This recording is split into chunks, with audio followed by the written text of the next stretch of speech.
Hello everyone, welcome to a coin collecting video, and today I'm going to be talking to you guys about the top 10 coins that you need for your collection. Had to obviously wear the sunglasses because it's becoming a thing now in all of my videos, future videos. Hopefully, maybe, if you guys love it, let me know in the comment section down below. If this is our first time meeting, my name is Jonathan, the Coin Collector, and my YouTube channel, it's all about helping beginner, intermediate, and expert coin collectors with coin collecting entertainment and also coin collecting tips to help you keep on collecting. So, like I said, we're talking about the top 10 coins that you need in your collection. So, let's go ahead and get into the top 10. So number one is going to have to be a very weird denomination of coin. So whether that be the half cent, the 2 cent, the 3 cent, or the 20 cent.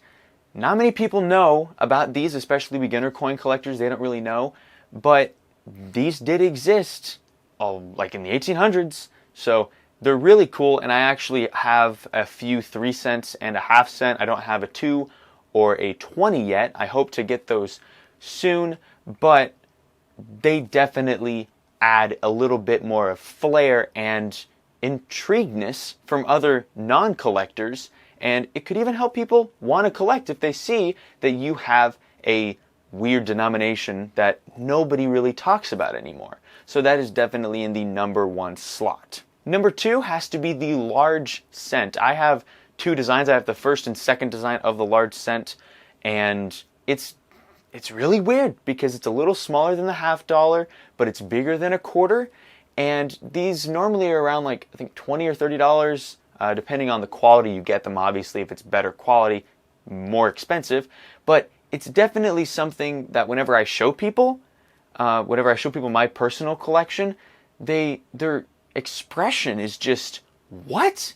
It doesn't make sense to them. And it does add a bit more of intrigueness into the hobby that we all know and love. So, number 2, large cent. Number 3 is a double die design. I don't have one, sadly, but I hope to be getting one soon. The 1955 is a super duper famous double die design, and I know there's also one with the bicentennial quarter and also other ones here and there, but I definitely recommend getting an error coin because it's not like, it's rare, but not because they didn't make a certain amount of them like that year per se. It's rare because of a mistake. So definitely get a double die design. And now let's talk about the number 4 slot. Coming in at number 4 has to be the steel cent. I have seen it so many times where people look at a steel cent, they think it's fake, kind of like the large cent, and it just really confuses them because it's a steel cent. It looks like steel, or I guess for most people it probably looks like silver, because I get asked that a lot, where it's, oh, is that a silver penny? No, it's steel. And it's also full of history because it's about how in World War II they needed the copper, so they made them out of steel for a limited time. Plus, I believe it's the 1944, I think. I can't remember if it's the 1944 that some were accidentally made from steel, or I know there's a 1943 copper, but the 1943 steel cent is definitely one that needs to be in your collection. Coming in at number 5, and it's kind of like number 4, is a war nickel. These were, I believe, 30% silver, and 2 other types of metals were put into it. I can't exactly remember what it was, but they are partially silver, so that's kind of cool. The only silver, but actually, silver, that may be the only nickel. I think that's the only nickel that was silver. I believe so. I can't think of when they were silver. It's probably really obvious. My mind just blanked out right now. So, but yeah, it's really cool because I believe it was made from, 1942 through 45? I think, yeah, 1942, because they made some normal ones, normal 42 nickels, and then they also made war nickels starting in 42, which are the silver nickels. They're just called war nickels. and through 45. So those are really cool. You can find those in pocket change. I found 3, and I don't normally hunt nickels that much, mainly half dollars, but I found 3, and I had purchased 1 because I didn't know what the heck I was doing. But I got it for like a quarter, so that's not terrible. But I would definitely get a war nickel for your collection. Number 6 is going to be a silver dollar. Now, don't get confused with the Eisenhower dollar because they're not actually silver. Now, I know that there are a few of them that you can buy directly. Well, you used to be able to buy directly from the mint. Now it's primarily eBay and coin stores and things like that. But they do have Eisenhower silver dollars, but I'm talking about Morgan's, Trades, Peace dollars, those ones that are actually all made out of silver, 90% silver, because you can't find a Morgan dollar that's not made out of silver, or a Peace or a Trade that's not made out of silver, but you can find Eisenhowers that are not made out of silver. So I recommend, instead of getting an Eisenhower that's made out of silver from the San Francisco Mint, I would get a Peace, Morgan, or a Trade dollar, and I'd recommend getting a Morgan dollar. It's my personal favorite design between the Morgan and the Peace. But if you have enough money to get a Trade dollar, do it, because I deeply want a Trade dollar. So definitely get a silver dollar.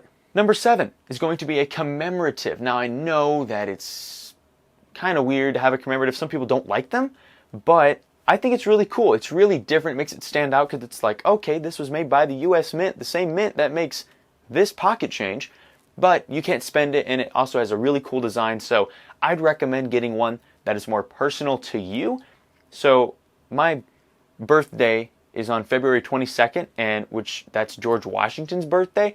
So I really like coins that have George Washington on them. So what did I do? I got a 1982 commemorative coin of the 250th birthday or anniversary birthday of George Washington. That is my personal favorite at the moment, but that could change. That's also because at the moment of filming, that's the only one that I have, so I'm a little bit biased.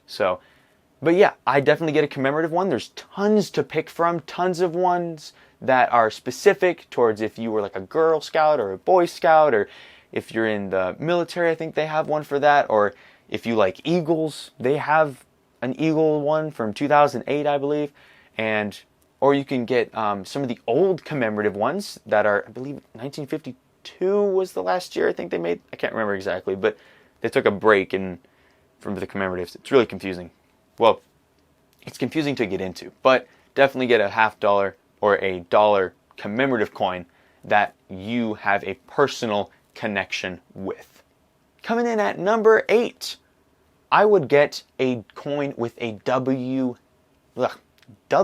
why can't I say that right? A W mint mark. A few of the coins that have a W mint mark are the 2019 quarters. Some of them do, some of them don't. So get the one that does if you're trying to just get a generic W mint mark coin. Or you can get the 2014 W, which is the anniversary. It's the 50th anniversary of the Kennedy half dollar. So they made them at West Point. You can get to buy them. They obviously made Denver and Philadelphia ones, but there is a W mint mark design at or on the 2014 half dollar. So those are just a few examples. I know that there are more. Those are a few of the ones that are more well known, I think, besides like the, Silver Eagles, the ones that are just bullion basically. And that's actually our number 9 spot, is a Silver Eagle. I would definitely recommend getting one, or at least one. You can get it in a slab, or you can just get it, not in a slab. But I definitely would recommend getting one of those. I also don't have one. I'm really wanting one though, just to add to my type set. Number 10 is a proof coin, or just a whole entire proof set. So normally what people do with the proof set is they get the proof set of the year they were born. I have a 1976 proof set, which is the year my dad was born, but it's also the 200th anniversary of the United States, and that's my favorite year of just coins in general, because bicentennial design, I really love it. On the half dollar, the quarter, the Eisenhower dollar, just all great designs that I really love. It's also the year that they started the design that we still see on the number two, that's not right, on the $2 bill, which I actually have one of those. So I just really loved that year, so I got a bicentennial type set from San Francisco, but you can get one that's just your favorite year. Maybe it's the year you got married. Maybe it's the year your first child was born. Maybe it's the year that you were born. So I would definitely get one that has a personal connection, kind of like the commemorative coin, whether that be just, maybe a proof dollar or a proof quarter or a whole entire proof set, but just make sure it has a personal connection with you so that you can further enjoy it instead of it just being something else that just sits there, because you want to be able to enjoy your coins and not just have them be something that just lay around your house. Okay, so that's my top 10 list. I hope you guys did enjoy it. If there was anything I missed, tell me in the comments below, because I would be open to making a part 2 of this. So I guess another top 10. I don't know if I could even title it that, but this was my top 10 of what I believe that all coin collectors should have.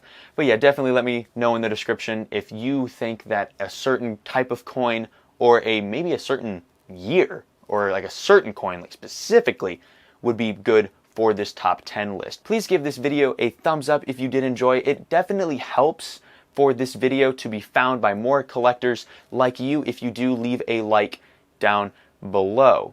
And please consider hitting the subscribe button if you are a coin collector or if you're just considering coin collecting in general, because I have tons of videos already and I plan on posting a lot more videos in the future. I don't know what the future exactly is, but you know. From now on, I plan on posting a lot more videos. In fact, I'm going to tell you the next video that I am coming out with. And it kind of ties into this top 10 thing.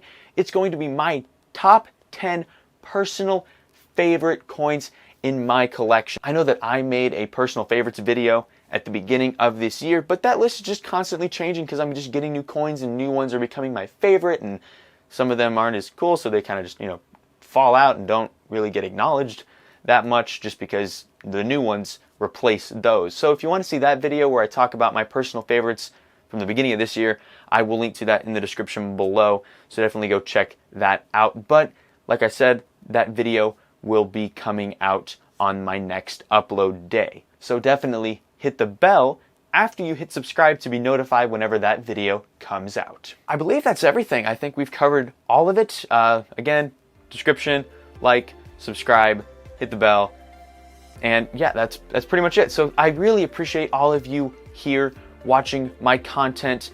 So thank you guys so much, and as always, keep on collecting.